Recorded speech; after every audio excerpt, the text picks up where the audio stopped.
لا حول ولا قوة الا باللہ العلی العظیم۔ اعوذ باللہ من الشیطان الرجیم، بسم اللہ الرحمن الرحیم، وبہ نستعین، اما بعد۔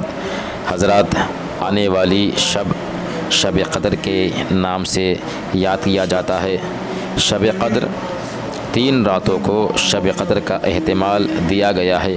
شب 19، شب 21، شب 23 کو شب قدر کے نام سے یاد کیا جاتا ہے، جس کے اعمال، جس کا ثواب بہت زیادہ ہے۔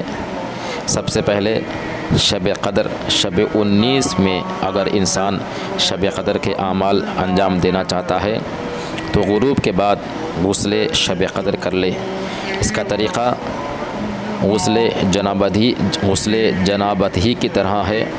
جیسے انسان غسل جنابت انجام دیتا ہے اسی طرح غسل شب قدر بھی ہے، بس فرق یہ ہے کہ غسل شب قدر میں نیت یہ ہوگی کہ غسل شب قدر کرتا ہوں یا غسل شب قدر کرتی ہوں قربتاً الی اللہ۔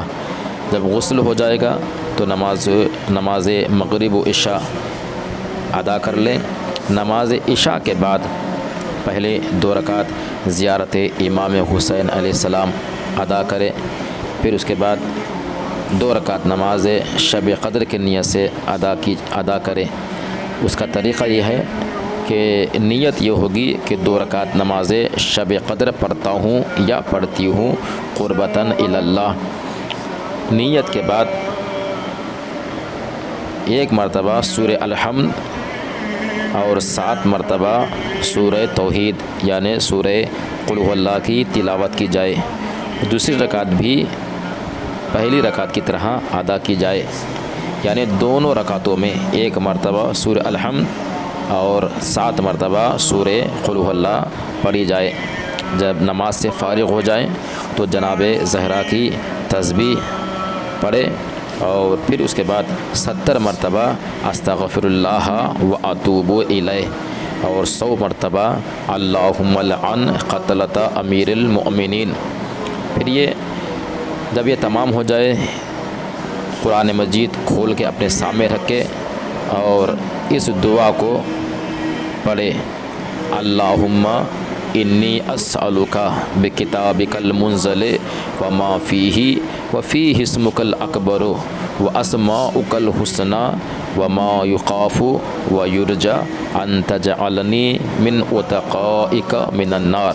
اس کے بعد جو بھی حاجت ہو اللہ سے طلب کرے، پھر قرآن مجید کو اپنے سر پہ رکھے اور کہے اللہم بحق ھذا القرآن و بحق من ارسلتہ بہ و بحق کل مؤمن مدحتہ فیہ و بحقک علیہم فلا احد اعرف بحقک منک۔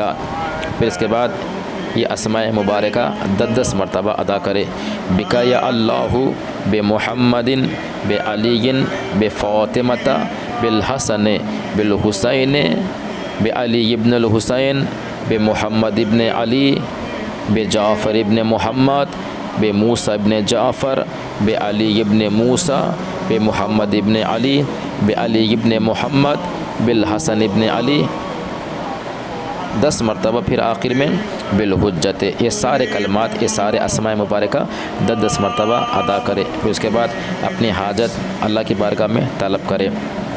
اور اس کے بعد اگر کوئی انسان اور بھی اعمال انجام دینا چاہتا ہے تو قرآن مجید کی کچھ صورتیں ہیں، کچھ دعائیں ہیں، وہ بھی شب بیداری کرتے ہوئے ان سوروں کو، ان دعاؤں کو پڑھ سکتا ہے۔ سب سے پہلے سورہ دخان، سورہ روم کی تلاوت کرے، پھر اسی طرح سورہ عنکبوت، سورہ روم اور سورہ دخان کی تلاوت کی جائے، اور اسی طرح دعائے کمیل، دعائے ندبہ، دعائے جوشن صغیر، دعائے جوشن کبیر بھی پڑھ سکتا ہے، دعائے مکارم الاخلاق بھی پڑھ سکتا ہے، دعائے ندبہ، دعائے کمیل، یہ ساری دعائیں پڑھ سکتا ہے 3 راتوں میں۔ اور جب سارے اعمال تمام ہو جائیں آخر میں زیارت امام حسین علیہ السلام ادا کر لے۔ والسلام علیکم ورحمۃ اللہ وبرکاتہ۔